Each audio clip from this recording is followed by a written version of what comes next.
স্বৈরাচার সরকারের পতনের পর থেকেই দেশটা বাঙালিরা নিজের মামার বাড়ি মনে করছে। তাদের একটার পর একটা শুধু আবদার আর আবদার। তাদের আবদারের আর শেষ হয় না। প্রথম আবদার করলো এইচএসসি শিক্ষার্থীরা, তারা কোনো পরীক্ষা দিতে পারবে না। এই মুহূর্তে তাদের পরীক্ষা দেওয়ার মন মানসিকতা নেই, তারা অটো পাস চায়। মেধার জন্য আন্দোলন করে মেধা ছাড়াই পাশের আবদার আর কি। এরপর কিছু শিক্ষার্থীরা আবদার করলো তারা এইচএসসির পর কোনো ভর্তি পরীক্ষা না দিয়েই সরাসরি যেন নার্সিং এ ভর্তি হতে পারে। আবার নার্সিং এর শিক্ষার্থীরা আবদার করলো নার্সিং শিক্ষার্থীদের ইন্টার্নশিপ ভাতা 20,000 টাকা নিশ্চিত করতে হবে। এরপর আবদার নিয়ে হাজির হলো আনসার সদস্যরা। চাকরি জাতীয়করণ দাবিতে আনসার সদস্যরা রাস্তায় আন্দোলন শুরু করে দিল।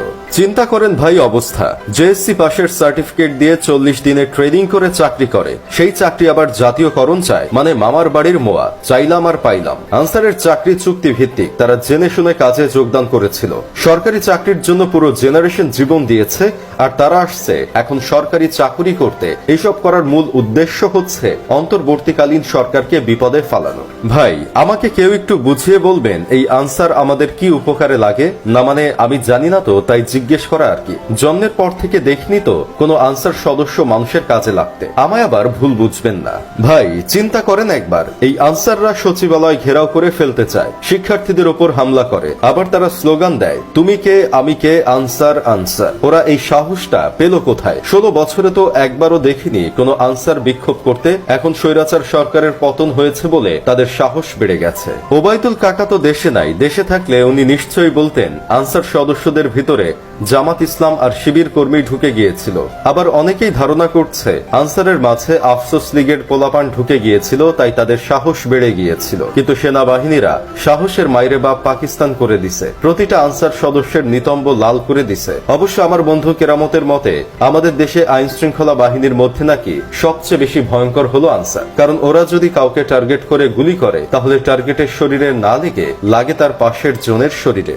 এখন আনসারের আন্দোলন শেষ হতে না হতেই রিকশাওয়ালাদের আন্দোলন শুরু হয়ে গেছে। ব্যাটারি চালিত রিকশা নিষিদ্ধের দাবিতে শাহবাগে অবস্থান নিয়েছে পায়ে চালিত রিকশাওয়ালারা। আবার ওইদিকে ব্যাটারি চালিত রিকশাওয়ালারা তারাও একসাথে সংঘবদ্ধ হচ্ছে। ব্যাটারি চালিত রিকশাওয়ালারা স্লোগান দিচ্ছে তুমি কে আমি কে, ব্যাটারি ব্যাটারি। আবার পায়ে চালিত রিকশাওয়ালারা স্লোগান দিচ্ছে তুমি কে আমি কে, ক্রিং ক্রিং। মোট কথা হলো ব্যাটারি চালিত রিকশাওয়ালা ভার্সেস পায়ে চালিত রিকশাওয়ালারা টি20 ম্যাচ খেলতে চায়। কিছু কিছু ভিডিওতে দেখা গেছে ওরা অলরেডি খেলা শুরু করে দিয়েছে। ভাইরে কি আর বলবো কষ্টের কথা, বাংলাদেশটা আগে ছিল কিম জং উনের বাড়ি, আর এখন হয়ে গেছে মামার বাড়ি। সবাই যার যার আবদার নিয়ে চলে এসেছে। এভাবে চলতে থাকলে কয়েকদিন পর দেখা যাবে বাসার কাজের বুয়া বলবে আমাদের বউয়ের মর্যাদা দিতে হবে, কারণ আমরা বউয়ের থেকে কাজ বেশি করি। রোহিঙ্গারা আন্দোলন করবে বাংলাদেশের নাগরিকত্ব দেওয়ার জন্য। আর সবশেষে আমার মতো সিঙ্গেলরা দাবি করবে আমাদের রাষ্ট্রীয়ভাবে মিঙ্গেল করা না হলে আমরা অনশনে যাব, আর মিঙ্গেল কাপলদের রাস্তায় হাঁটতে দিব না। এখন কথা হলো আমরা চাই শাহবাগ মোড়কে রাষ্ট্রীয়ভাবে নাম পরিবর্তন করে মামার বাড়ি